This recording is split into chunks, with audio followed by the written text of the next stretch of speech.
এক নম্বর, বিগত দিনের আলোচনার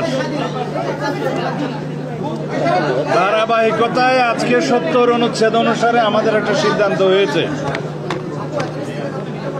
৭০ অনুচ্ছেদে সবাই দুইটা বিষয়ে একমত হয়েছে। সেই দুইটা বিষয় হলো আস্থা ভোট এবং অর্থ বিল। এই দুইটা বিষয় বাদে ৭০ অনুচ্ছেদে সংসদ সদস্যরা স্বাধীনভাবে ভোট প্রদান করতে পারবেন দলের বিপক্ষেও। কিন্তু আমাদের আরেকটা অবস্থান আছে, আরও কয়েকটি রাজনৈতিক দল তার সাথে সংবিধান সংশোধনী বিলের বিষয়টি যুক্ত করেছেন, আমরাও করেছি। আমাদের দলের অবস্থান হচ্ছে তার সাথে আমরা লিখিত প্রস্তাবে যেটা আগে দিয়েছিলাম, জাতীয় নিরাপত্তার বিষয় উইদিন ব্র্যাকেট যুদ্ধ পরিস্থিতির মতো কোনো বিষয় থাকলে সেই ক্ষেত্রেও সংসদ সদস্যগণ স্বাধীন থাকবেন না। সিদ্ধান্ত হয়েছে আস্থা ভোট এবং অর্থ বিলের বিষয়টি জাতীয় সনদে উল্লেখ থাকবে, সবাই স্বাক্ষর করতে পারবেন। তবে বাকি দুইটা বিষয় এইভাবে আলাদা সংযুক্তি থাকবে যদি আমাদের দলের নির্বাচনী ইশতেহারে এগুলো আমরা উল্লেখ করি স্পেসিফিক। সেই ক্ষেত্রে আমরা যদি দায়িত্বপ্রাপ্ত হই তখন আমরা এই দুইটি বিষয়ও এখানে সংযুক্ত করতে পারব। এভাবেই সিদ্ধান্তটা মোটামুটি হয়েছে। আর স্থায়ী কমিটির বিষয়ে একটা সিদ্ধান্তে আসা গেছে, 4টি committee, public accounts committee, privilege committee,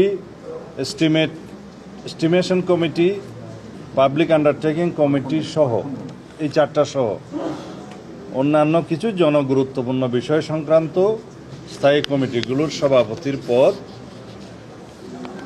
বিরোধী দলের মধ্যে আসনের সংখ্যা অনুপাতে বিরোধী দলের প্রাপ্ত হবে। এই হিসেবে মোটামুটি সবাই একমত হয়েছে, এটাও আসবে।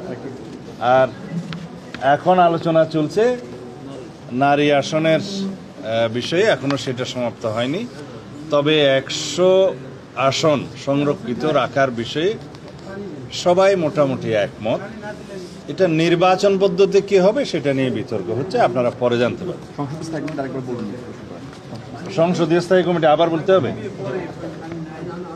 সংসদীয় স্থায়ী কমিটির মধ্যে 4টা কমিটি গুরুত্বপূর্ণ, যেগুলো public accounts committee, privilege committee, estimation committee, public undertaking committee, এই 4টা সহ আরও কিছু জনগুরুত্বপূর্ণ বিষয় সংক্রান্ত কমিটির সভাপতির পদ আসনের সংখ্যা অনুপাতে বিরোধী দলের কাছে যাবে, বিরোধী দল প্রাপ্ত হবে।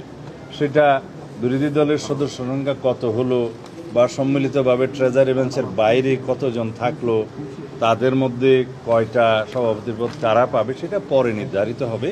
তবে নীতিগতভাবে এটা যে সংখ্যানুপাতিক হারে সেটা বিরোধী দলের কাছে যাবে সভাপতির পদগুলো। ওইখানে আমরা এখনো আসিনি। আমরা এখন নারী আসন নিয়ে আলোচনা করছি। তা নারী আসনের বিষয়ে এইটুকু হয়েছে যে 100 নারী আসন, বর্তমানে 300 আসনের সাথে আরও 100 নারী আসন স্থায়ীভাবে সংসদে সংবিধানে সংরক্ষণ করা হবে নারীদের জন্য। সেই বিষয়ে সবাই মোটামুটি একমত। নির্বাচন পদ্ধতি নিয়ে আলোচনা চলছে। ধন্যবাদ।